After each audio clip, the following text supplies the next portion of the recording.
Hello friends, welcome to CN study method. So friends, तो चलिए इस वीडियो में हम लोग क्लास 5 के लेसन 5 एट द प्लेटफॉर्म की एक्सरसाइज सॉल्व करेंगे। आई होप आप लोगों को हमारी ये जो सॉल्व करने वाली वीडियो है उसमें जो भी आपको एजुकेशन दिया जाएगा आपको समझ में आएगा। प्लीज़ वीडियो को लाइक कर दीजिएगा, शेयर कर दीजिएगा और सब्सक्राइब ज़रूर कर दीजिएगा। सो फ्रेंड्स, तो आप एक्सरसाइज को सॉल्व करने से पहले आपको लेसन वाली वीडियो देखनी होगी, तो आप प्लीज़ लेसन वाली वीडियो देखिएगा, उसके बाद आप एक्सरसाइज देखिए, क्योंकि लेसन एक बार पढ़ा होता है तभी जा कर के हम लोग एक्सरसाइज सॉल्व कर पाते हैं। तो ठीक है, चलिए हम लोग शुरू करते हैं एक्सरसाइज वीडियो। एक्सरसाइज फर्स्ट है न्यू वर्ड्स, नए शब्द। ठीक है, ये ब्रैकेट्स में नए शब्द दिए गए हैं, लेसन का नया शब्द है। इनको आप जैसे ही पढ़ेंगे, जब तक आप पढ़ते जाएंगे, जितने बार पढ़ेंगे उतनी ही ज़्यादा आप लोगों को प्रैक्टिस होगी, इसलिए एक्सरसाइज दिया जाता है लेसन के पीछे में।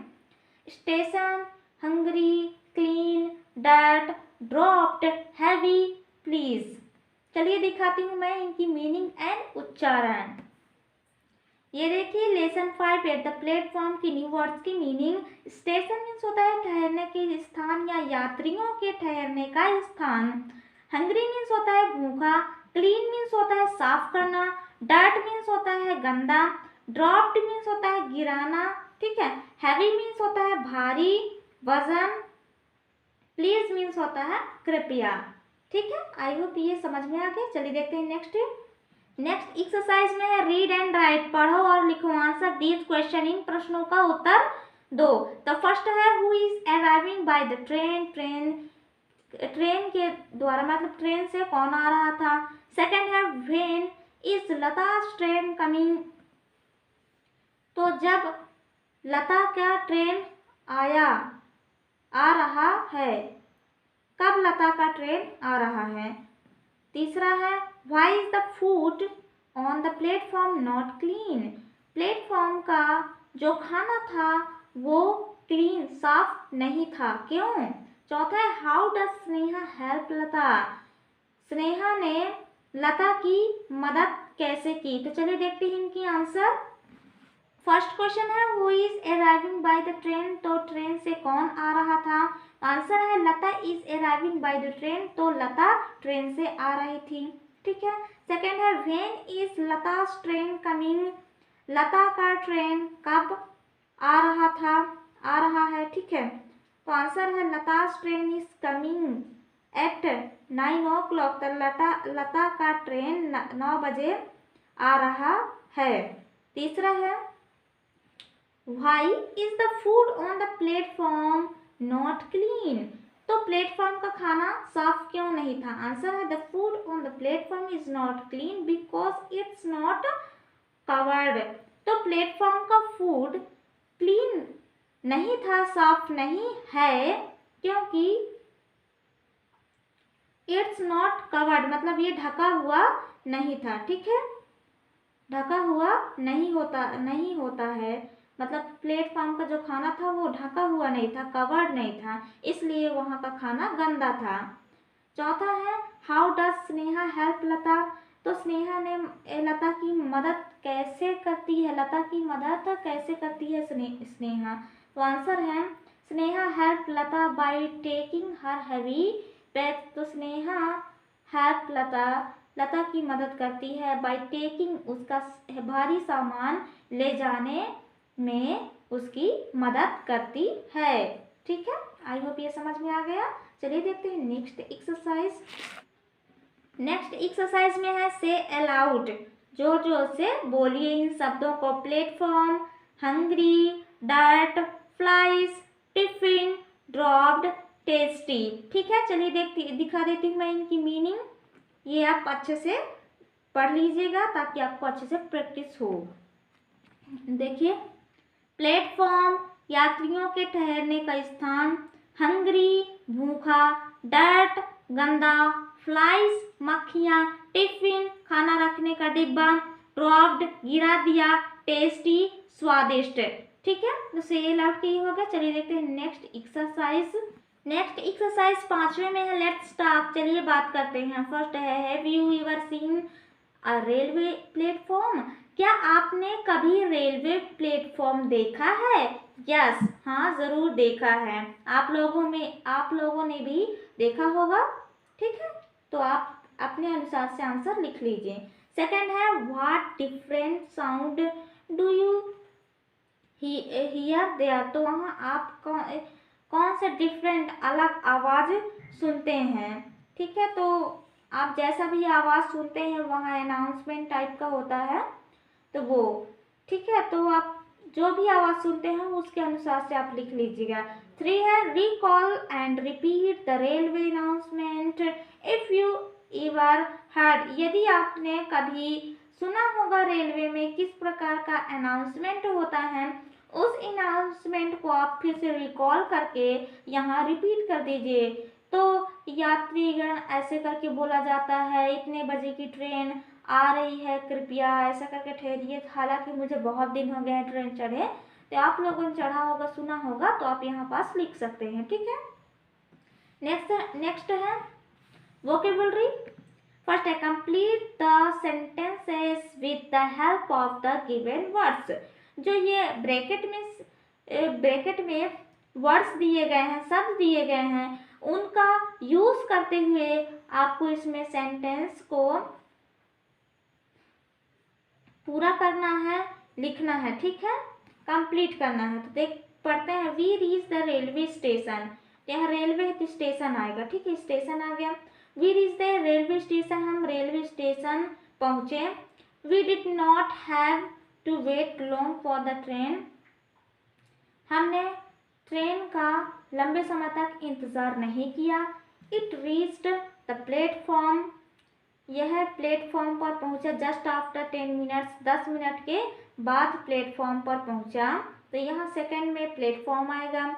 आई wanted to eat something because, मैं कुछ खाना चाहता था बिकॉज, क्योंकि आई वॉज हंग्री। तो यहाँ खाना तभी खाना चाहेंगे जब भूखे होंगे, तो यहाँ पास हंग्री आएगा। तो बिकॉज में, क्योंकि मैं भूखा था या भूखी थी। सो माई पापा बॉट सम फ्रूट्स, इसलिए मेरे पापा ने कुछ फल खरीदे। He washed them and said, उन्होंने धोया और कहा, now the fruits are free from dirt.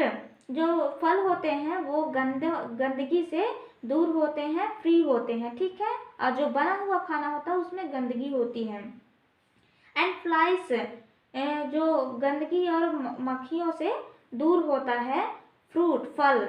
And you can eat them, और तुम इसे खा सकते हो। वी इंजॉयड द फ्रूट्स, हमने फ्रूट फल का आनंद लिया। एंड द जर्नी, यात्री होने का और फ्रूट खाने का आनंद लिया। तो ठीक है, तो इतना चीज़ यहाँ पास आएगा। चलिए देखते हैं नेक्स्ट। आई होप आपको ये वाला समझ में आ गया होगा।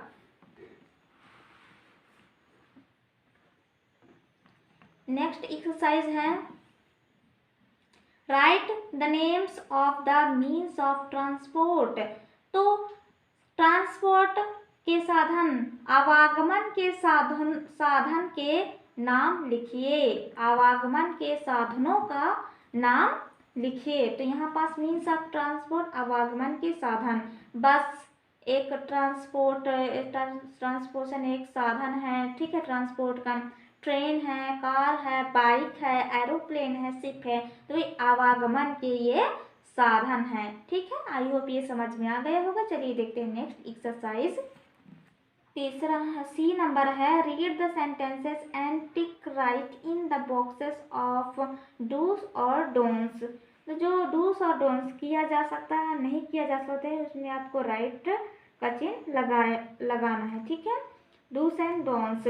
फर्स्ट है, वी रूड द अदर्स, हमको दूसरों से रूडली व्यवहार करना चाहिए या नहीं करना चाहिए। तो यहाँ पास रूडली व्यवहार करना चाहिए दिया है, तो यहाँ पास हम डोंट्स नहीं होगा। ठीक है, सेकंड है, say sorry when you hurt someone, sorry बोलो जब आप किसी को चोट पहुंचाते हो। तो ये बात सही है, तो राइट डूस में करना चाहिए और नहीं करना चाहिए वाला है। तीसरा है wash your hands before eating, खाना खाने से पहले हाथ धो। ये राइट बात है, सही बात है, इसलिए राइट लगा है। फिर टेल अ लाई, झूठ बोलो, तो ये गलत बात है, इसलिए डोंट्स में राइट लगा हुआ है। ठीक है। Comb your hair every day, हर दिन कंघी कीजिए, तो ये राइट है, इसलिए डूस में राइट लगा है। छठवा, ईट अनकवर्ड थिंग्स, खाना खाओ बिना ढके हुए खाना खाओ, तो ये गलत बात है, इसलिए डोंट्स में राइट लगा हुआ है। सातवां है विश योर इल्डेस, अपने बड़ों के लिए कामना कीजिए, विश कीजिए उन्हें, तो ये बात सही है, तो यहाँ हम राइट का चिन्ह लगाए हैं। आठवां है हर्ट बर्ड्स और एनिमल्स, तो जानवरों और पक्षियों को चोट पहुंचाओ, तो ये बात गलत है, इसलिए यहाँ पास डोंट्स में राइट है। ठीक है। तो फ्रेंड्स आपको ये समझ में आ गया होगा, आई होप। चलिए देखते हैं next exercise.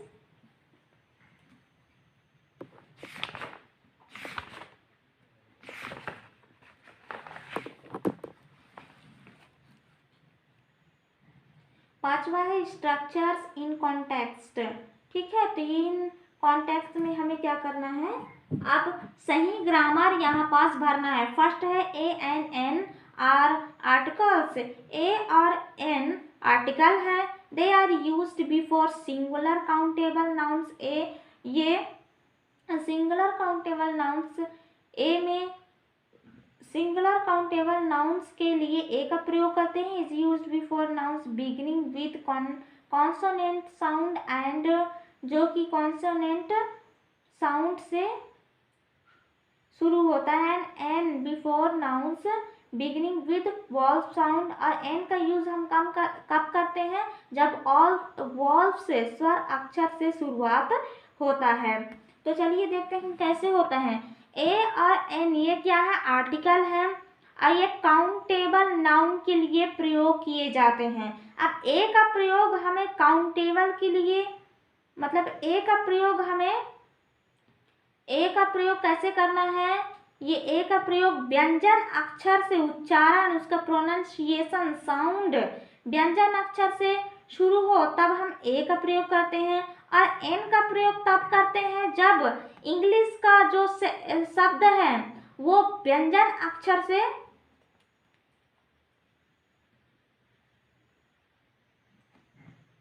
Add article a an N. ठीक है। तो ए का प्रयोग हम कब करते हैं इंग्लिश में, जब इंग्लिश का शब्द का जो उच्चारण है, फर्स्ट उच्चारण वो कहाँ से शुरू हो, व्यंजन अक्षर से शुरू हो, तब हम ए का प्रयोग करते हैं। और एन का प्रयोग तब करते हैं जब इंग्लिश का शब्द, उसकी शुरुआत वाला शब्द स्वर अक्षर से शुरू हो, तब हम एन का प्रयोग करते हैं। तो चलिए एग्जाम्पल के माध्यम से हम लोग समझते हैं। तो फर्स्ट शब्द है आउल। अब आउल शब्द है, तो आउल का उच्चारण, फर्स्ट अक्षर उसका, आप अच्छे से ध्यान दीजिए, फर्स्ट अक्षर उसका कहाँ से उच्चारण हो रहा है, आ से।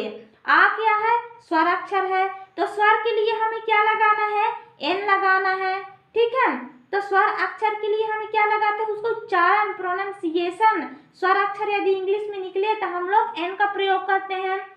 सेकंड है पपाया, तो इसका उच्चारण पहला शब्द, पहला जो अक्षर है उसका उच्चारण कहाँ से है, पा क्या है, व्यंजन है, तो व्यंजन के लिए क्या यूज करते हैं, ए का यूज करते हैं। तीसरा है फ्लावर, तो फ्लावर भी व्यंजन से शुरू हो रहा है। ठीक है। फा क्या है, व्यंजन है, तो व्यंजन के लिए क्या यूज करते हैं हम लोग, ए का यूज करते हैं। फिर चौथा है एग। एग कहाँ से शुरू हुआ, ए से। ए क्या है, स्वर है, तो स्वर के लिए हम एन का प्रयोग किए। फिर पांचवा है इंजन, तो इंजन भी कहाँ से, स्वर अक्षर से शुरू हो रहा है, जिसके लिए भी हम यहाँ पास एन का प्रयोग किए हैं। फिर ये अम्ब्रेला, अम्ब्रेला भी स्वर अक्षर से शुरू हुआ है, इसलिए एन का प्रयोग किए। फिर गर्ल, ये गर्ल व्यंजन अक्षर से शुरू हुआ है, इसलिए ए का प्रयोग किए यहाँ। ओक्स स्वर अक्षर से शुरू हुआ है, इसलिए यहाँ पास एन का प्रयोग किए।